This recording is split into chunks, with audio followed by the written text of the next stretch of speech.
Assalamualaikum warahmatullahi wabarakatuh.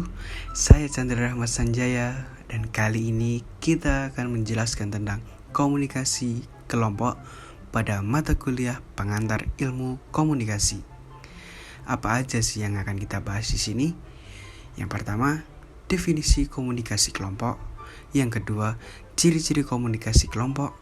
Yang ketiga, jenis-jenis komunikasi kelompok. Yang keempat, pengaruh komunikasi kelompok terhadap individu. Yang terakhir, perbedaan komunikasi kelompok dan komunikasi organisasi.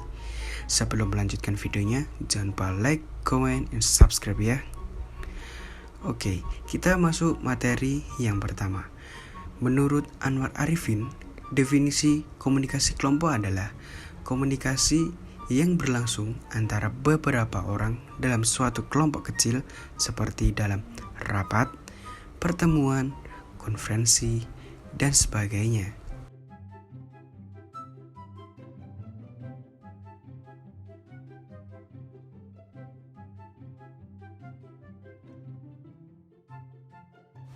Selanjutnya, komunikasi kelompok menurut Michael Burgon.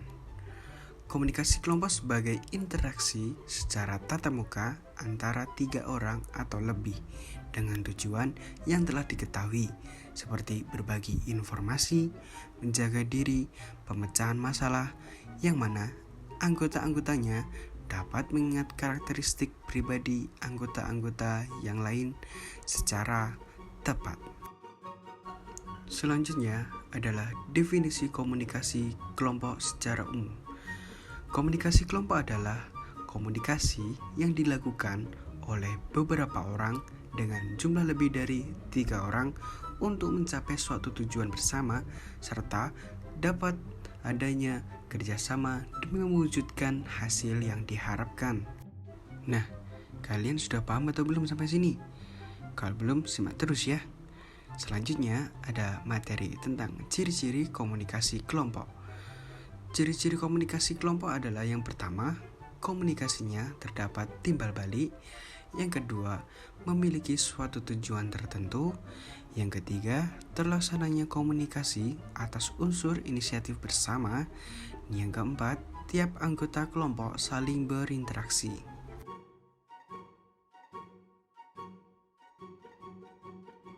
Oke, kita lanjut untuk materi jenis-jenis komunikasi kelompok.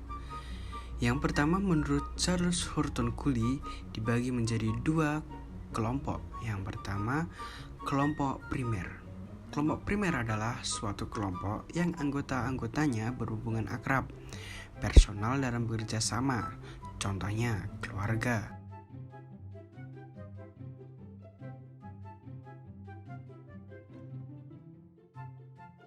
Selanjutnya ada kelompok sekunder.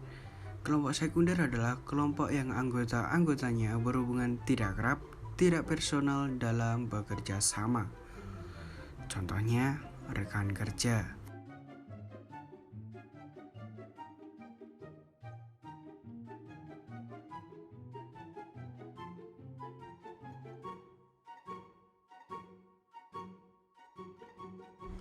Selanjutnya adalah komunikasi kelompok menurut Theodore Newton. Dibagi menjadi 2. Yang pertama, kelompok keanggotaan. Kelompok keanggotaan adalah kelompok yang anggota-anggotanya secara administratif dan fisik menjadi anggota tersebut.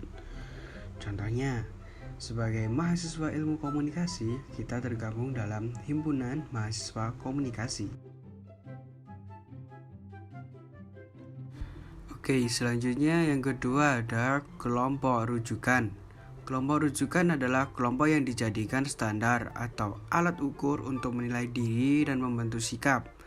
Contohnya, ketika kita ingin mengukur kemampuan dalam hal berorganisasi, maka kita dapat melihat seberapa aktifkah kita dalam mengikuti organisasi tersebut.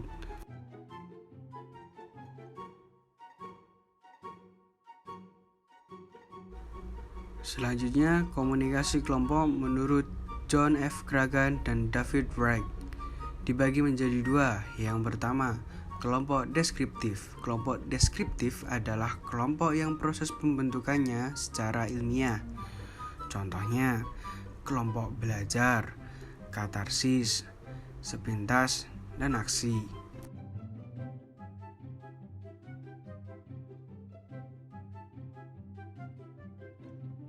Oke, selanjutnya yang kedua, kelompok preskriptif. Kelompok preskriptif adalah kelompok yang proses atau langkah-langkah rasional yang harus dilewati oleh anggota kelompok untuk mencapai tujuannya. Contohnya, diskusi meja bundar, simposium, diskusi panel, forum kolokium, prosedur parlementer.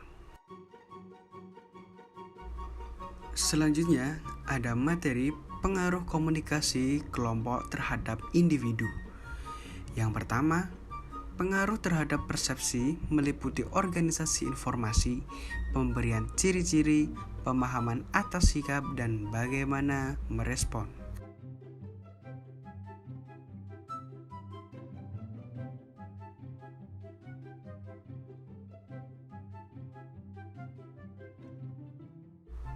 Selanjutnya, yang kedua, pengaruhnya terhadap sikap meliputi pembentukan dan perubahan sikap.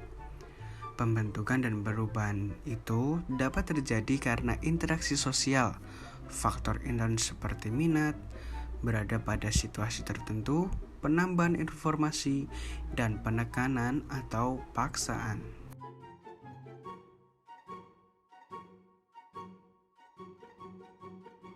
Lanjut ke nomor 3, ada pengaruh terhadap tingkah laku meliputi perubahan dalam arti psikologis, juga termasuk interaksi yang tampak antara individu dan lingkungannya.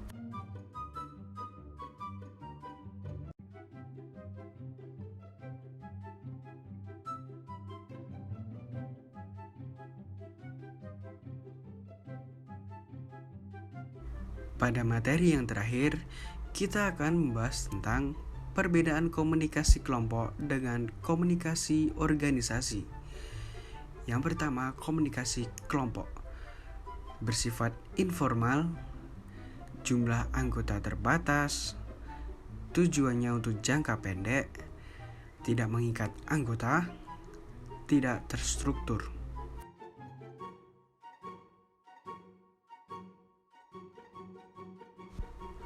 Selanjutnya, komunikasi organisasi.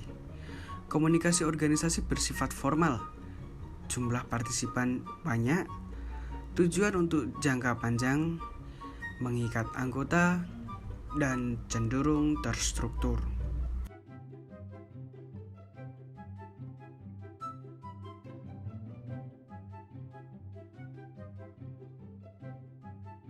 Oke teman-teman, itu adalah akhir dari video tentang komunikasi kelompok. Terima kasih sudah menonton video ini. Jangan lupa like, comment, and subscribe. Saya Chandra Rahmat Sanjaya, pamit undur diri dari video ini. Terima kasih. Wassalamualaikum warahmatullahi wabarakatuh.